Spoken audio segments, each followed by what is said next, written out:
So think about it. That's a rigged economy. A rigged economy is when working families who themselves are struggling to keep their heads above water pay higher taxes to subsidize the wages of the wealthiest family in America. So I say to the Walton family, get off of welfare, pay your workers a living wage.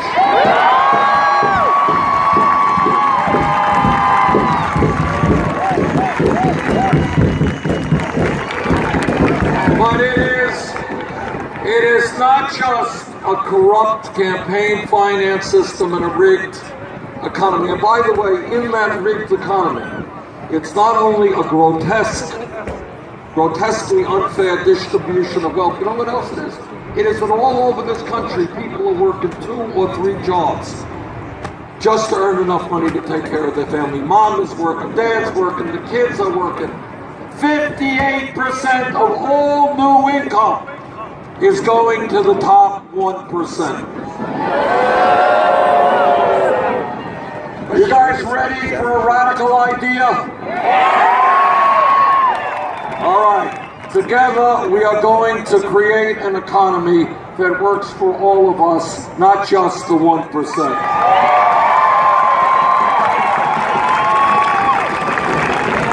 But it is not just a corrupt campaign finance system and a rigged economy. It is a broken criminal justice system.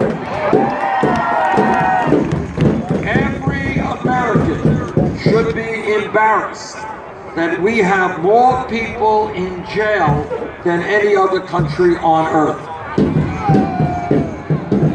We are spending $80 billion a year to lock up 2.2 million Americans, disproportionately African American, Latino, and Native American. So here is a promise. At the end of my first term, we will not have more people in jail than any other country.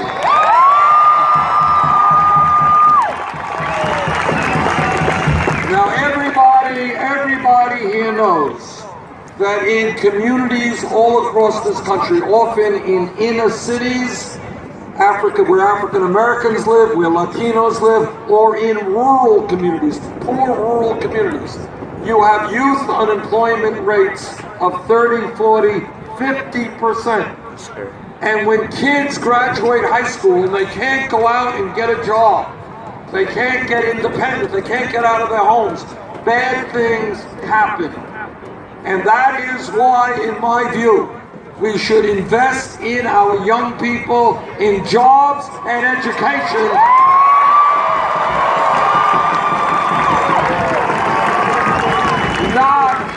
Not in jails and incarceration. It costs less money to send a kid to the University of California than to send them to jail.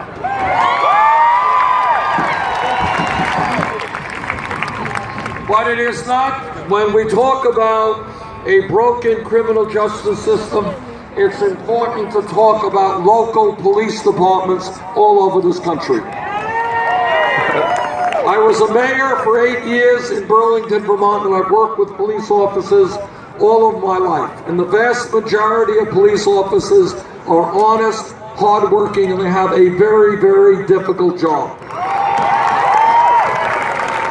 But like any other public official, if a police officer breaks the law, that officer must be held accountable.